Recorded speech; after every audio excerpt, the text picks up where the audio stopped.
motion in a straight line. To understand motion, we have to know the difference between rest and motion.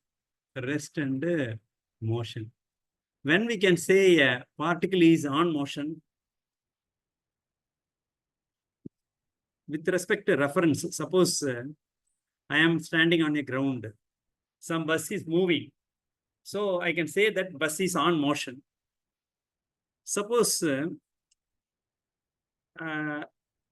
I am inside the bus.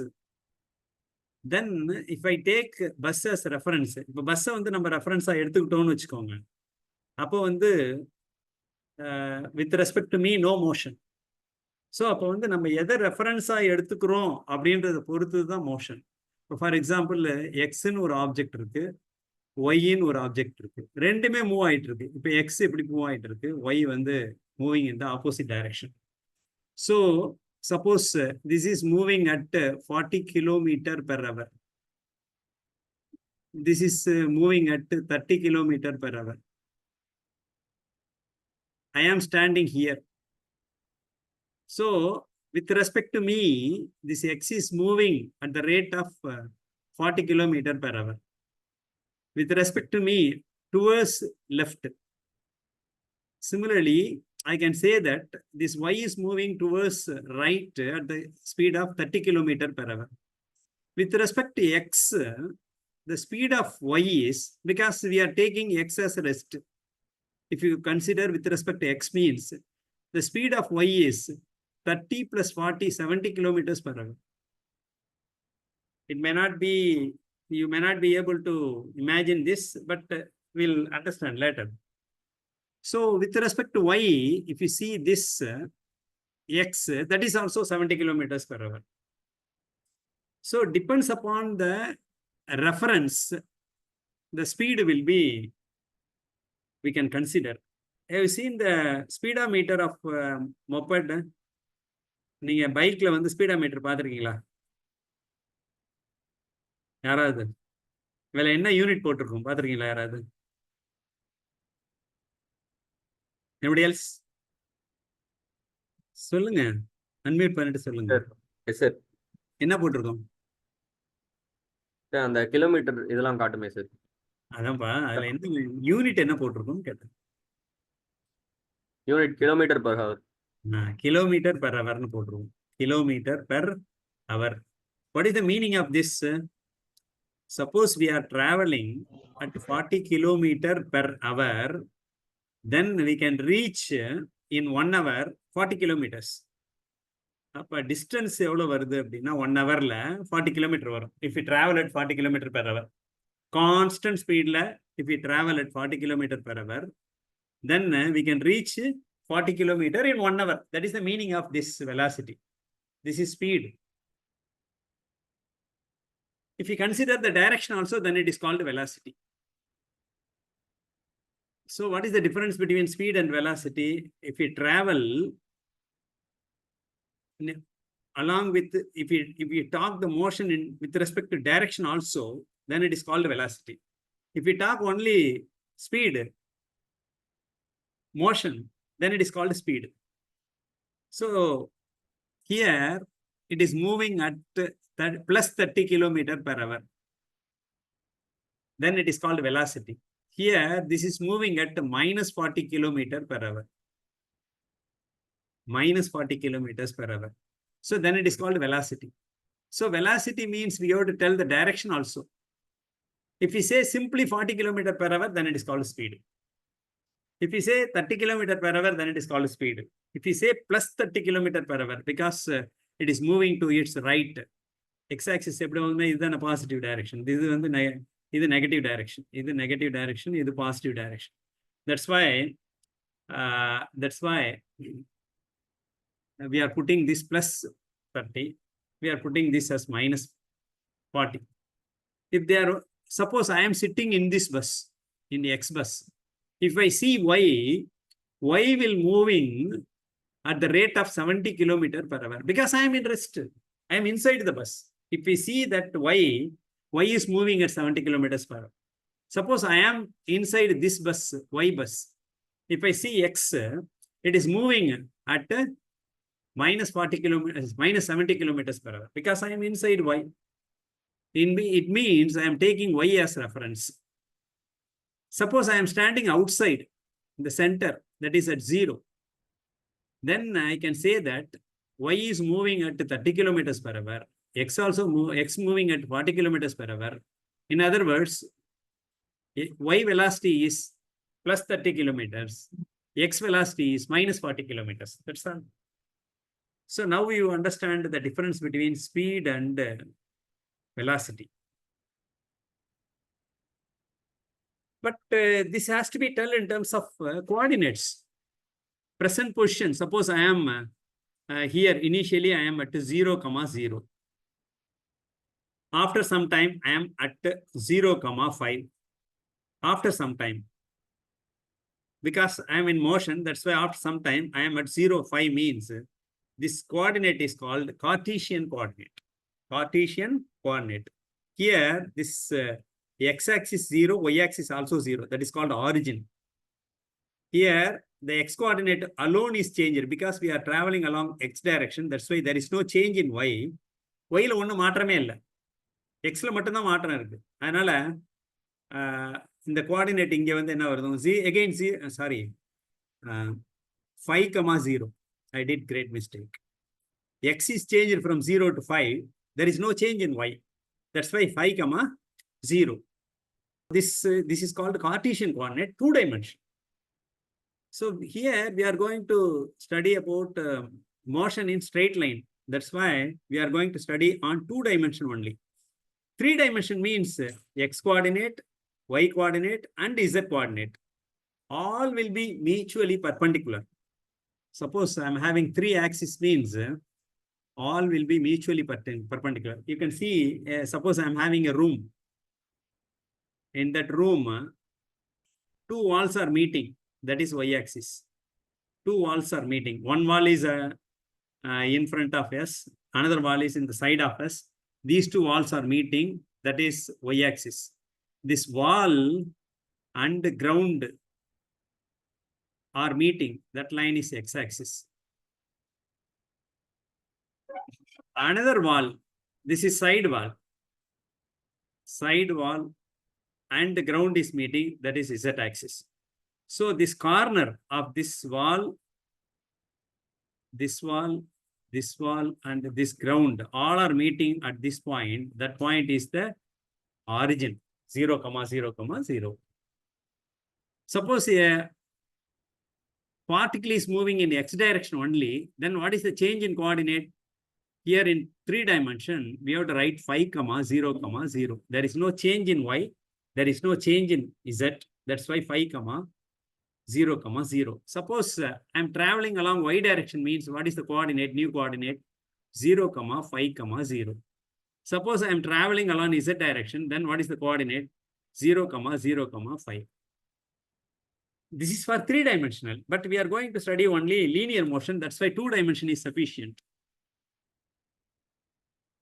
Already we have seen this relative motion. Relative motion means motion of a particle with respect to another particle. Suppose I am one particle. The bus is another particle. I am on the ground. So bus is moving at 40 kilometers per hour. Then with respect to ground, the bus is moving at 40 kilometers per hour. That is called relative to ground. Here, relative motion of x with respect to y is 70 kilometers because both are moving in the opposite direction. That's why we have to add both velocities to find others speed with respect to y. Similarly, if you want to see y with respect to x means 70. If you see with respect to ground means this is 30, this is 40. That's all.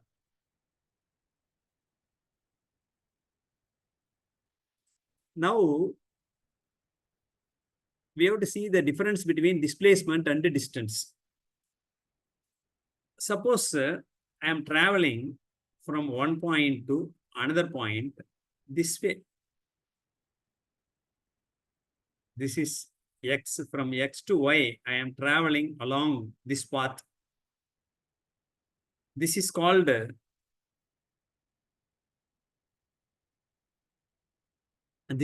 distance. This is called a distance. Displacement means even though we traveled from X to Y along this path, the shortest distance between X and Y is called displacement.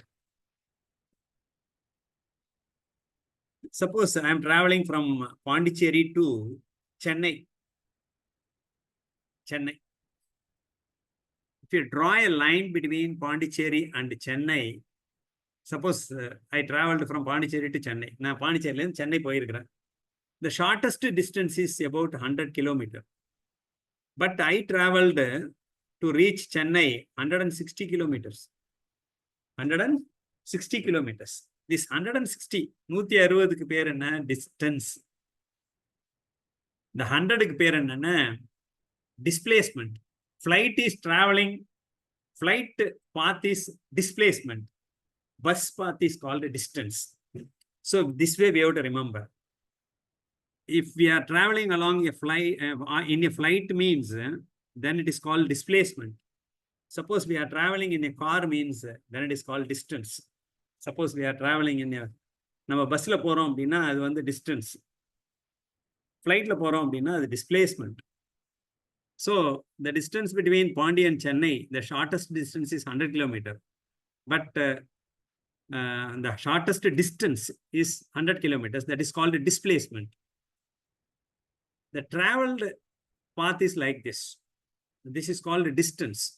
So we should know the difference between displacement and distance.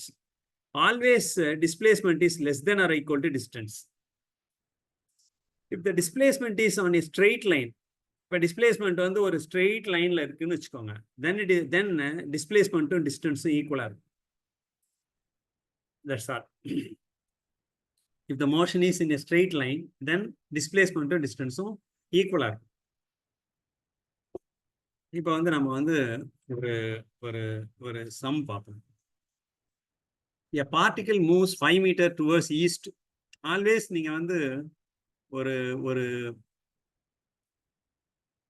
Paper எடுத்துக்கிட்டீங்க அப்படின்னா always top is north. So bottom வந்து ஆட்டோமேட்டிக்கா south, right side வந்து east வந்துடும், left side வந்து west வந்துடும். So a particle moves 5 meters towards east. இந்த டைரக்ஷன்ல 5 meters டிராவல் பண்ணிருக்கு. 12 meters towards north. 12 meters towards north. இது வந்து 12 meters towards north.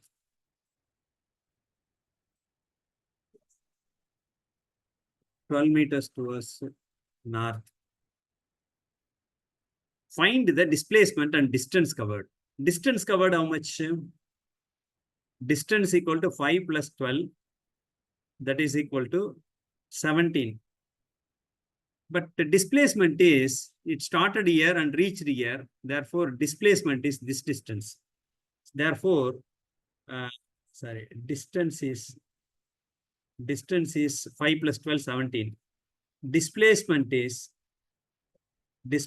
equal to square root of 25 plus 144. That is equal to how much? 13, sir. 13 meter. 13 meter. So the displacement is 13 meter. Distance is 17 meter. So this is to understand the difference between displacement and distance. Next sum. These are all not neat sum. This is to understand the difference between displacement and distance. A particle, but this concept may be useful for sums. Another 4 sums, we are not going to see the neat sums. After 4th, we will see neat sums. The particle moves in a semicircular radius R from A to B. Semicircular. Pathla move from A to B. Radius is R.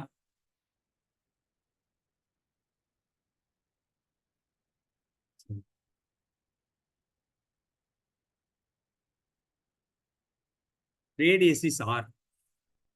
So the displacement is equal to how much? 2R. Displacement equal to, this is also 2R. radius, this is also radius, therefore 2r.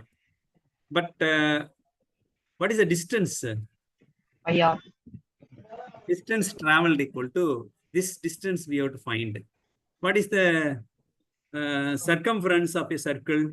Formula for circumference. சுற்றளவுக்கு என்ன formula? 2 pi r. 2 pi r. Circle, semicircle na divided by 2. So pi r. So distance equal to pi r, displacement equal to 2r. Okay. Third sum. The particles moves in a circle of radius r as shown in figure. இப்போ என்ன எப்படி வச்சுக்கலாம்? ஒரு circular பாத்துல move ஆகுது. இது ஒரு circular பாத். ஒரு 60 degree move ஆயிருக்கு. 60 டிகிரி மூவ் ஆயிருக்கு. இதோட ரேடியஸ் வந்து R. What is the from A to B move ஆயிருக்கு. ஏ டு பி மூவ் ஆயிருக்கு. What is the distance displacement? எப்படி கண்டுபிடிக்கிறது? முதல்ல வந்து வில் ஃபைண்ட் டிஸ்டன்ஸ் கண்டுபிடிக்கும். Distance to find the distance. இப்போ நான் ஒரு சர்க்குலர் பாத்தில் மூவ் ஆகுது. ஸ்ட்ரெயிட் லைன்னா இது ஸ்ட்ரெயிட் லைன் வச்சுக்கோங்க. இப்போ சர்க்குலர் பாத் எப்படி இருக்கும்? சர்க்குலர் பாத் எப்படி இருக்கும்? இது வந்து என்னது? டிஸ்டன்ஸ். இது என்னது? Displacement. So how to find the distance? போன சம்ல வந்து ஒரு செமி சர்க்கிள், அதனால வந்து 2 pi r divided by 2 போட்டோம். இங்க வந்து 60 டிகிரி மூவ் ஆயிருக்கு. ஸோ எப்படி கண்டுபிடிக்கலாம்? Anybody else?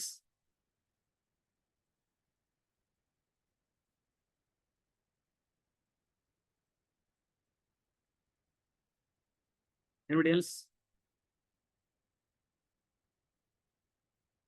எப்படிப்பா கண்டுபிடிக்கலாம்?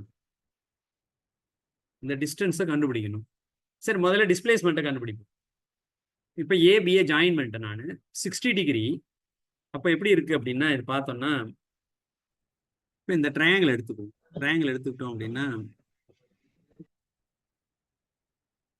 இதுவும் ஆறுன்னு தெரிஞ்சு போச்சு, இதுவும் ஆறுன்னு தெரிஞ்சு போச்சு. இதனுடைய ஆங்கிள் வந்து இது 5 மீட்டர்னு வச்சுக்கோங்க. இது 5 மீட்டர்னு வச்சுக்கோங்க. 60 டிகிரின்னு தெரிஞ்சிருச்சு. நமக்கு ஒரு ப்ராப்பர்ட்டி தெரியும். நம்ம வந்து மேத்ஸ் படிக்கலைன்னா கூட சில மேத்தமேட்டிக்ஸ் நம்ம கொஞ்சம் தெரிஞ்சுக்கிட்டா தான் ஃபிசிக்ஸ் பண்ண முடியும். ஸோ இதெல்லாம் வந்து சம்ல தெரிஞ்சுக்கிட்டு அதை மட்டும் ஞாபகம் வச்சுக்கிட்டீங்கன்னா போதும். நீங்கள் இதுக்காக மேத்தமேட்டிக்ஸ் படிக்க தேவையில்லை. பட் சம்ல வரதெல்லாம் நானே சொல்லிடுவேன். அதை நீங்கள் ஞாபகம் வச்சுக்கிட்டீங்கன்னா போதும். இப்போ இது வந்து ஆனால் நீங்கள் 10th படிச்சிருப்பீங்க, இப்போ மறந்துருப்பீங்க. ட்ரையாங்கிளுடைய 3 ஆங்கிளை கூட்டணும்னா எவ்வளோ வரும்? 180 வரும். இது 60ன்னு தெரிஞ்சிருச்சு. இது 2 சைடு ஈக்குவல்னு தெரிஞ்சிருச்சு. அப்படின்னா 2 சைடு ஈக்குவலா இருந்து இது 60 இருந்ததுன்னா 2 சைடு ஈக்குவலா இருந்தா இதுவும் 60 தான் இருக்கும், இதுவும் 60 தான் இருக்கும். இதெல்லாம் ப்ராப்பர்ட்டி ஆஃப் ட்ரையாங்கிள். அப்போ ஐசாஸ்லஸ் ட்ரையாங்கிள். அப்ப இந்த 3 சைடுமே 3 ஆங்கிளும் ஈக்குவல். 2 சைடு ஆர்னா அந்த தேர்ட் சைடும் ஆரா தான் இருக்க முடியும். So displacement is R. Displacement equal to ஆர்னு எழுதிடலாம் 60 டிகிரின்னா. இதெல்லாம் ஞாபகம் வச்சுக்கணும். ஆனா இதை எப்படி கண்டுபிடிக்கிறது? How to find this circular path? இந்த டிஸ்டன்ஸ் எப்படி கண்டுபிடிக்கிறது? அதுக்கு என்ன ஞாபகம் வச்சுக்கணும்? கான்செப்ட் தான் ஞாபகம் வச்சுக்கணும். ஃபார்முலாலாம் தேவையில்லை. இப்போ ஒரு சர்க்கிள்னு வச்சுக்கோங்க. எவ்வளோ ஆங்கிள்? சர்க்கிள்க்கு எவ்வளோ ஆங்கிள்? 360 டிகிரி. 360 டிகிரி. இந்த சர்க்கிளோட சுற்றளவு வந்து 360 மீட்டர்ஸ்னு வச்சுக்கோங்க. லெட் அஸ் அஸ்யூம் 360 மீட்டர்ஸ்னு வச்சுக்கோங்க. அப்போ 1 டிகிரிக்கு எவ்வளோப்பா லெங்க்த்து? 360 மீட்டரு இதோட சுத்தளவு. 360 டிகிரி. 1 டிகிரிக்கு எவ்வளோ லெங்க்த்து? 1 மீட்டரு. மொத்தம் 360 மீட்டரு, 360 டிகிரி. அப்போ ஒரு டிகிரிக்கு 1 மீட்டர், அவ்வளவுதான். அப்பதானே 360 மீட்டர் வரும். அதே கான்செப்ட் தான் இங்க.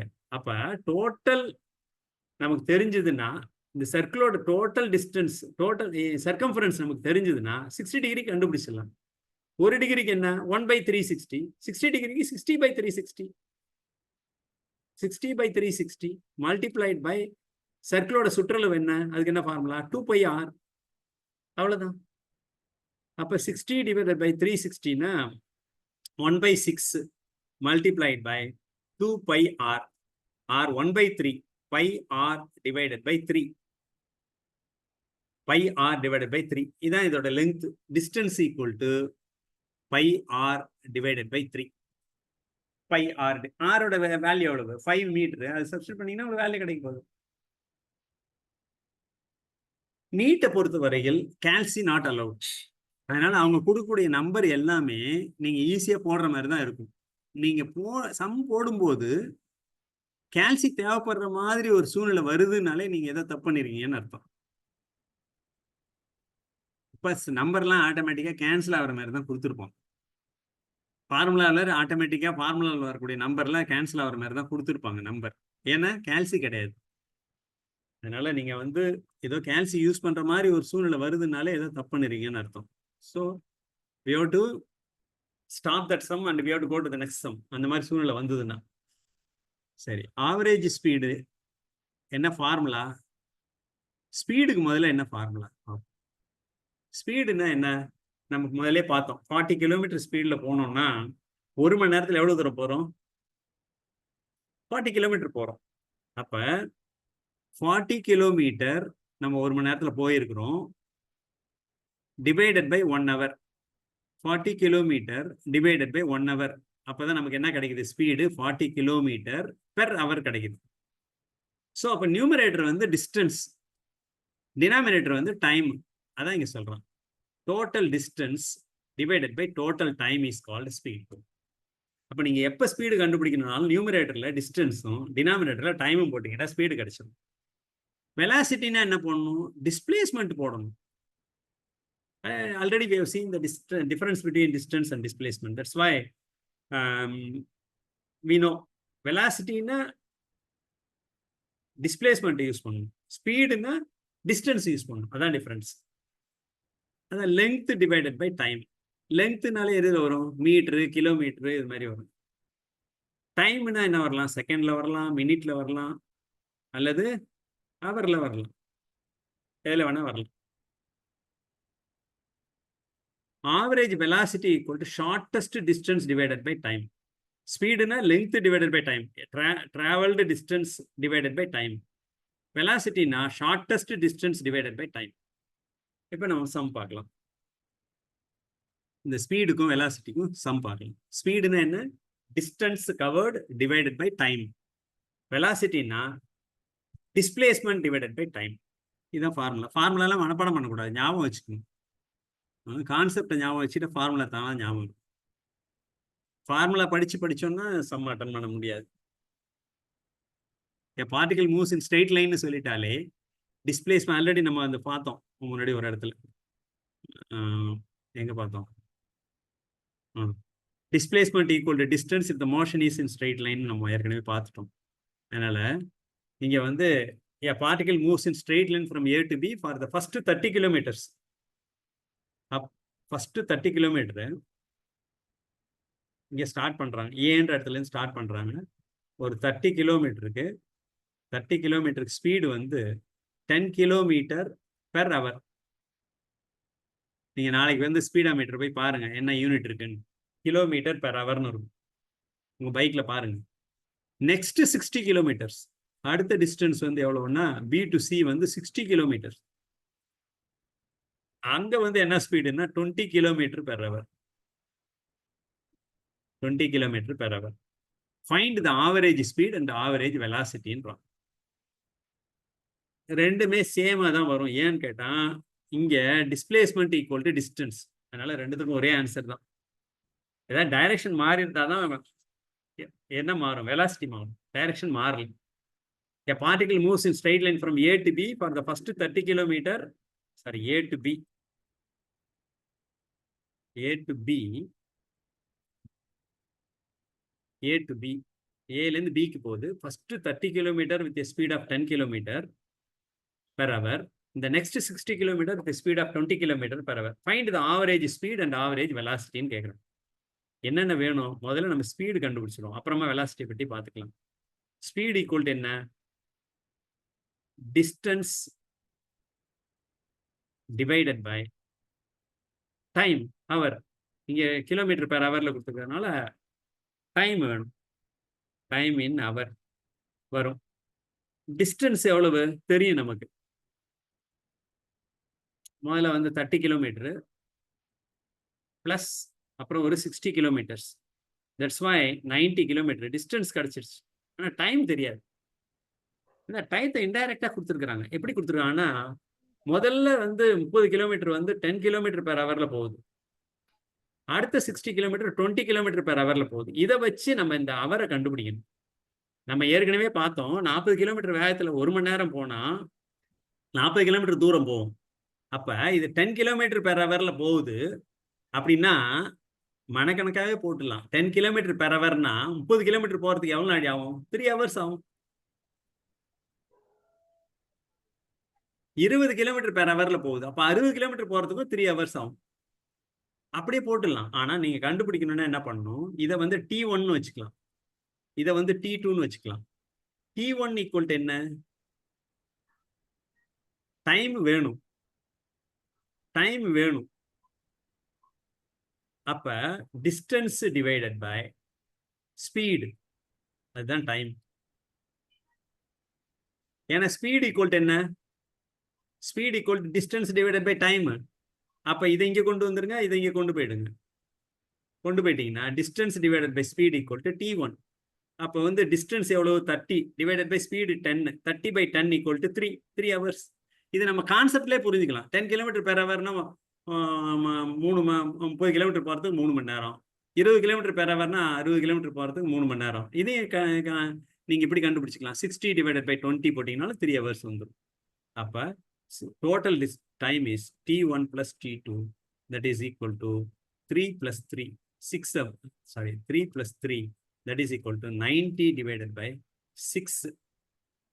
எவ்வளோ வருது? 15 kilometre per hour. 15 kilometre per hour. முதல்ல என்ன ஸ்பீடில் போயிருக்கு? 10 கிலோமீட்டர் பெர் ஹவரில் போயிருக்கு. எவ்வளோ தூரத்துக்கு? 30 கிலோமீட்டருக்கு. அடுத்து 20 கிலோமீட்டர் ஸ்பீடில் போயிருக்கு 60 கிலோமீட்டர் தூரத்துக்கு. இப்போ ரெண்டுத்துக்கும் ஆவரேஜாக பார்த்தீங்கன்னா 15 கிலோமீட்டர் பெர் ஹவரில் வருது average speed. 15 kilometre per hour. அப்போ நீங்கள் வந்து 15 கிலோமீட்டர் பெர் ஹவரில் இங்கே ஸ்டார்ட் பண்ணீங்கன்னா இங்கே போகிறதுக்கு 6 மணி நேரத்தில் போயிடலாம். எவ்வளோ தூரம்? 90 கிலோமீட்டர். 66 into 15 ஈக்குவல் டு எவ்வளோ பாருங்களேன்? Equal to 90. ஸோ அப்போ வந்து average speed equal to 15 kilometre per hour. Average velocity அதே தான். என்ன டைரக்ஷன் வந்து same. That's why velocity also equal to 15 kilometer per hour because same direction. Since distance equal to displacement, that's why velocity is same. இப்போ நம்ம ஒரு NEET சம்மு பார்க்கலாம். இது இப்போ நம்ம ஃபர்ஸ்ட் ஒரு 5 சம்மு வந்து என்ன பார்க்க போறோம்னா ஆவரேஜ் வெலாசிட்டி, ஆவரேஜ் ஸ்பீடில் கேட்ட சம் பார்க்க போறோம். இது வந்து நீட்ல நீட் 23ல கேட்டிருக்காங்க. A vehicle travels half the distance with the speed of v. half the distance ன்றான். என்ன டிஸ்டன்ஸே கொடுக்கல v, and the remaining distance with the speed 2vன்றான். அப்ப டிஸ்டன்ஸ் என்னன்னு தெரியல. எப்போதுமே a to b ன்னு போட்டுருங்க. இது டோட்டல் டிஸ்டன்ஸ். இந்த டோட்டல் டிஸ்டன்ஸ்ல half the distance, total distance எக்ஸ்ன்னு வச்சுக்கிட்டிங்கன்னா இந்த ஆஃப் த டிஸ்டன்ஸ் வந்து x/2, இந்த remaining half distance x/2. Total distance எவ்வளவு? எக்ஸ். தெரியாதெல்லாம் வச்சுக்க வேண்டியதான். A vehicle travels half the distance x/2 with a speed v. இங்க வந்து v கிலோமீட்டர் பெர் ஹவர்னு வச்சுக்கலாம். அடுத்த half distance, the remaining distance with a speed of 2v. இங்க ஸ்பீடு வந்து v, இங்க வந்து 2v speed. Find the average ஸ்பீடுன்றோம். நம்ம என்ன ஃபார்முலா பார்த்தோம்? ஆவரேஜ் ஸ்பீடுக்கு என்ன ஃபார்முலா? ஆவரேஜ் ஸ்பீடு ஏற்கனவே பார்த்துட்டோம். Distance divided by time. ஆனா இங்க 2 டைம் இருக்கு. இதுக்கு ஒரு டைம் இருக்கு, T1 இருக்கு, இதுக்கு ஒரு டைம் இருக்கு. ஏன்னா இது வேற ஸ்பீடு, இது வேற ஸ்பீடு. அதனால T1 ஒரு டைம் இருக்கு, T2 ஒரு டைம் இருக்கு. அதனால நம்ம என்ன பண்ணலாம், distance divided by T1 plus T2 போடலாம். டோட்டல் டைம் இங்க வந்து டோட்டல் டைம், டோட்டல் டிஸ்டன்ஸ். அப்ப T1 plus T2. We have to find T1. T1 equal to என்ன? Distance divided by speed. Distance divided by speed. T1. இது ஒன்றும் பெரிய இது கிடையாது. Speed equal to distance divide by time. Speed இங்கே கொண்டு வந்துட்டீங்க, டயத்தை இந்த பக்கம் கொண்டு போயிட்டீங்க, அவ்வளோதான். டினாமினேட்டர்லேருந்து நியூமரேட்டர் இங்கே லெஃப்ட் சைடு நியூமரேட்டருக்கு வந்துடும், இங்கே நியூமரேட்டர்லேருந்து இங்கே டினாமினேட்டருக்கு வந்துடும், அவ்வளோதான். T1 equal distance divided by speed. Distance எவ்வளவு? x/2. Speed எவ்வளவு? v. Therefore T1 equal to x divided by 2v. இந்த 2 கீழே வந்துடும். x divided by 2v தான் T1. T2 எவ்வளவு? Distance எவ்வளவு? x/2. Speed எவ்வளவு? 2v. Therefore that is equal to x divided by 4v ன்னு வந்துடும். இது வந்து T2. இப்போ நம்ம எல்லாத்தையும் சப்ஸ்டிட்யூட் பண்ணலாம். இதில் டிஸ்டன்ஸ் எவ்வளவு? x. Total distance divided by T1 plus T2, x divided by 2v plus x divided by 4v. அவ்வளோதான். இப்போ என்ன பண்ணலாம், LCM எடுக்கணும். LCM எடுத்தோம்னா 4v வந்து LCM எடுத்துடலாம். LCMலாம் உங்களுக்கு தெரியும். இங்கே வந்து என்ன வரும்? 2x plus x. இங்கே ஒரு x இருக்கும். இப்போ என்ன ஆகும்? Equal to x divided by 3x. இந்த 4v மேலே போயிடும், 4v மேலே போயிடும், x கேன்சல் ஆகிடும். அப்போ 4v divided by 3 is the average velocity. எது answer? A is the answer. எப்போதுமே நீங்க ஒரு சம் போட்ட உடனே கொடுத்த 4 ஆன்சர்ல 1 வந்தால் தான் நீங்க போட்டது ரைட்டு. எதுவும் வரலன்னா நீங்க போட்டது தப்பு. இப்போ விட்டுடணும், அதுக்கு ஆன்சர் பண்ணக்கூடாது. அது ஒன்று. போடும்போது இந்த மாதிரி வந்து கால்சி யூஸ் பண்ணாம போட முடிஞ்சாதான் சம் கரெக்ட். சோ இந்த 2 பாயிண்டை நீங்க ஞாபகம் கால்சினா என்னமா?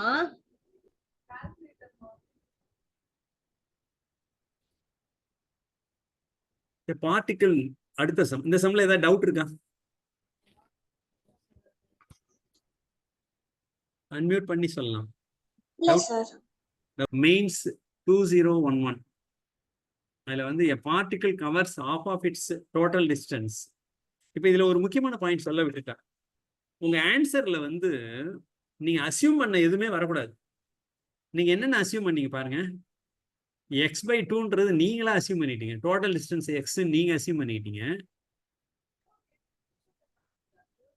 ஆன்சர்ல வந்து அவன் கொடுத்தது தான் வரணும். அவன் கொடுத்துருக்கிறது என்ன இருக்கு? v2v கொடுத்துருக்கான், அது வரலாம் ஆன்சர்ல. ஆன்சர்ல பாருங்க 4v divided by 3 வருது, அப்படி வரலாம். ஆனா x வந்துருச்சுன்னா சம் தப்பு. Always remember that the assumed values should not, assumed variable should not come in the answer. இது ஒரு முக்கியமான பாயிண்ட். வருதுனாலே இப்ப x வருது ஆன்சர்ல அப்படின்னாலே நீங்க ஏதோ சம்ல தப்பு பண்ணிருக்கீங்கன்னு அர்த்தம். x அசியூம் பண்ணதெல்லாம் கேன்சல் ஆயிடும். அடுத்த some. A particle covers half of its total distance. Total distance சொல்லிட்டான், எவ்வளவு டிஸ்டன்ஸ் சொல்லல. உடனே நம்ம என்ன பண்ணிடுவோம்? அசியூம் பண்ணிடுவோம். டோட்டல் டிஸ்டன்ஸ் எஸ்ன்னு வச்சுக்கோம். எஸ்ன்னு வச்சுக்கலாம். நான் எக்ஸ்ன்னு வச்சுக்குவேன். உங்களுக்கு எல்லாம் எஸ்ன்னு சொல்லி பழகிருப்பாங்கன்னு நினைக்கிறேன்.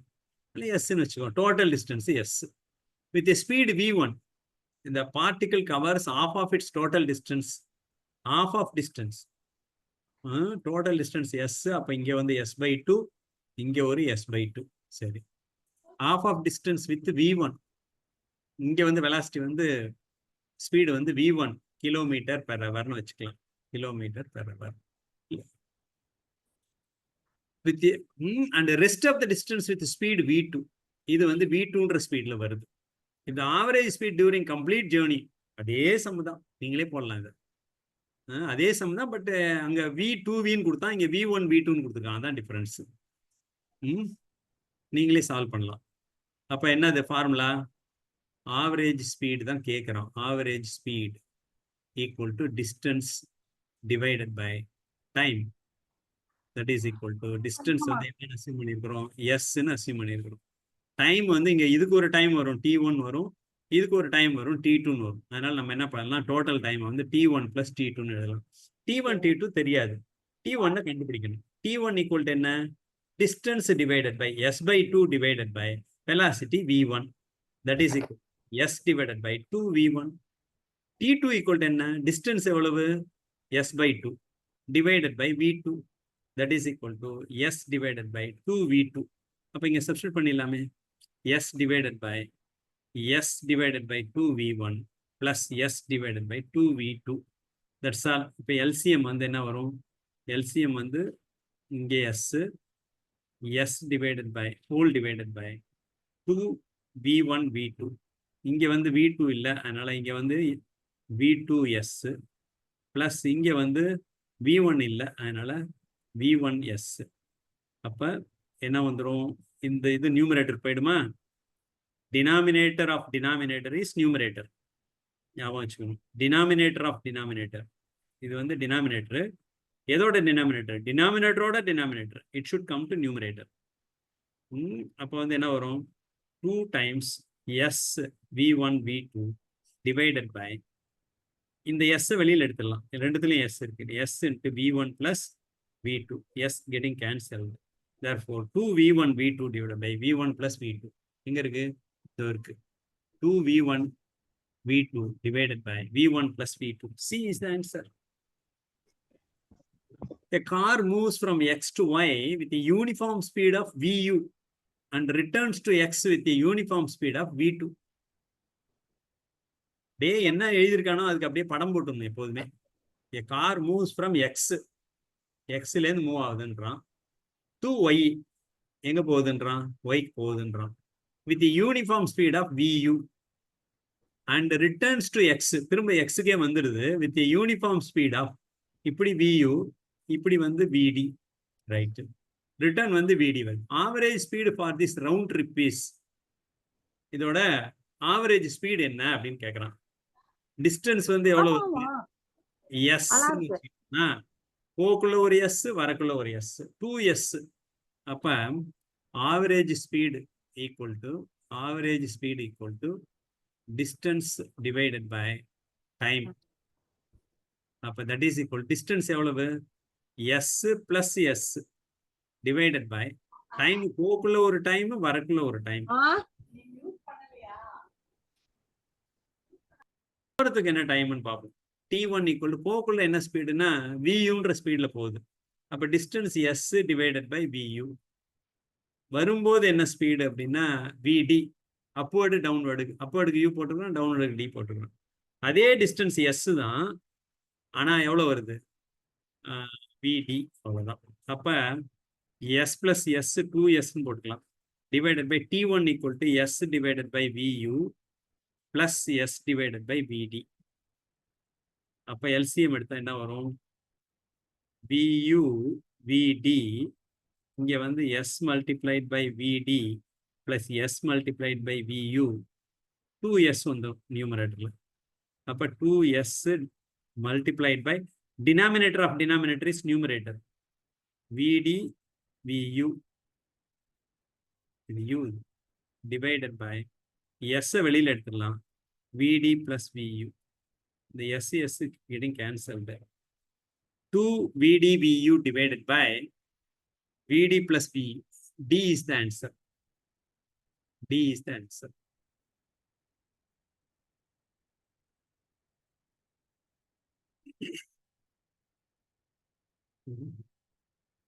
இந்த சம்மோட நிறுத்திக்கலாம். A car run at a constant speed on a circular track. ஒரு கார் வந்து ஒரு சர்க்குலர் ட்ராக்ல மூவ் ஆகுது, அதோட ரேடியஸ் வந்து 100 மீட்டர்னு சொல்லிட்டான், அதுல கார் வந்து மூவ் ஆகுது. ஓகே, இந்த கார் வந்து எங்க ஸ்டார்ட் ஆகுதுன்னா இந்த இடத்துல 0,0 இங்க ஸ்டார்ட் ஆகுது, taking 62.8 seconds for every circular lap. ஒரு லேப்புக்கு ஆகிற டைம் வந்து எவ்வளவு அப்படின்னா, ஒரு லேப்புக்கு for 1 lap equal to 62.8 seconds. ஸ்பீடெல்லாம் சொல்ல கான்ஸ்டன்ட் ஸ்பீடுன்னு சொல்லிட்டான், அவ்வளோதான். பாருங்க, கான்ஸ்டன்ட் ஸ்பீடு, டைம் கொடுத்துட்டான், இதோட ரேடியஸ் கொடுத்துட்டான், ஆர் கொடுத்துட்டான், அவ்வளோதான். 62.8 செகண்ட் ஆகுதுன்றோம். இந்த ஆவரேஜ் வெலாசிட்டி அந்த average speed for each circular lab respectively என்னன்னு கேட்குறான். முதல்ல கேட்குறது என்னங்க, வெலாசிட்டி, அப்புறம் ஸ்பீடு கேட்குறான். வெலாசிட்டி வந்து வேணும்னா டிஸ்பிளேஸ்மெண்ட் வேணுங்க. டிஸ்பிளேஸ்மெண்ட் ஈக்குவல் டு என்னங்க, திரும்ப அதே இடத்துக்கு வந்துருது, 0. Displacement equal to 0. இப்போ வெலாசிட்டி வந்து என்ன வரணும், velocity equal to displacement divided by time. Time எது வேணா இருந்துட்டு போகுது. Displacement 0 divided by something time equal to 0. அப்போ ஆன்சர் வந்து ஒன்று பியா இருக்கணும், இல்லைன்னா சியா இருக்கணும். வேற இது இருக்கவும் வாய்ப்பு இல்லை. ஏன்னா ஃபர்ஸ்ட் வெலாசிட்டி தான் கேட்டிருக்கிறான். ரெஸ்பெக்டிவ்லின்னு போட்டோம்னா அந்த ஆர்டர்ல இருக்கணும் ஆன்சர். எப்பெல்லாம் ரெஸ்பெக்டிவ்லி நீங்க பாக்குறீங்களோ அப்போ வந்து இங்க என்ன ஆர்டர்ல கொடுத்துருக்கானோ அதே ஆர்டர்ல ஆன்சர் இருக்கணும். ஃபர்ஸ்ட் வெலாசிட்டி கொடுத்துருக்கோம், அடுத்து ஸ்பீட் கொடுத்துருக்கான். வெலாசிட்டி 0. இதை உங்களை ஏமாத்தணும்னு நினைச்சா என்ன பண்ணுவான்னா, கரெக்ட் ஆன்சரையே இப்படி ஸ்வாப் பண்ணி ஒன்று கொடுப்போம். அதை கொடுத்துருக்கான், அது கூட கொடுத்துருக்கான், அதை கொடுத்துருக்காம ஸ்வாப் பண்ணி ஒன்று கொடுத்துருக்கான். நீங்க பட்டுன்னு 10 மீட்டர்/செகண்ட் ஸ்பீடு கண்டுபிடிச்சிட்டு இதான் ஆன்சர் ஏ அடிச்சிங்கன்னா அவ்வளோதான், போயிடும்.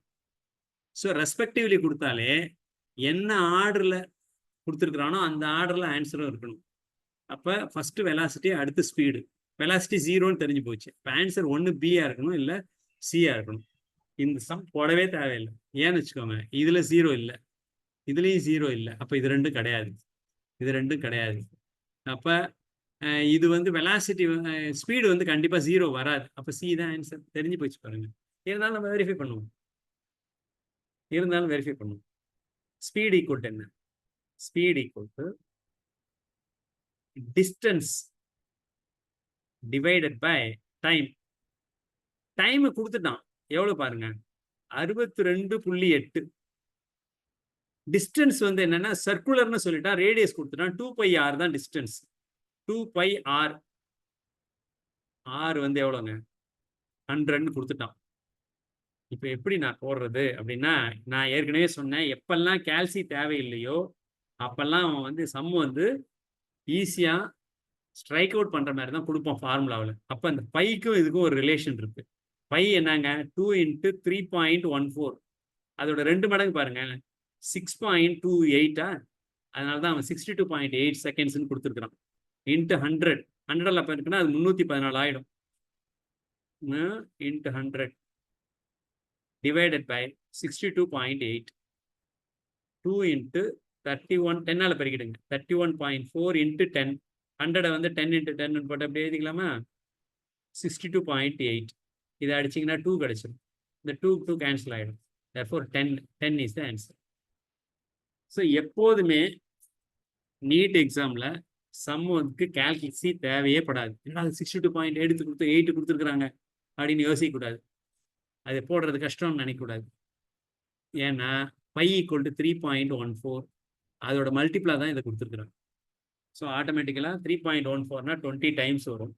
20 டைம்ஸ் என்னது, இங்கே வந்து அப்படி கூட நீங்கள் போட்டலாம். இதை அடிச்சுட்டு இங்கே போட்டு 20 போட்டுருங்க. 20 வந்து 100 அடிச்சிங்கன்னா 5 டைம்ஸ், 5 × 2 = 10 அப்படின்னு போடலாம். எப்படியோ as you wish.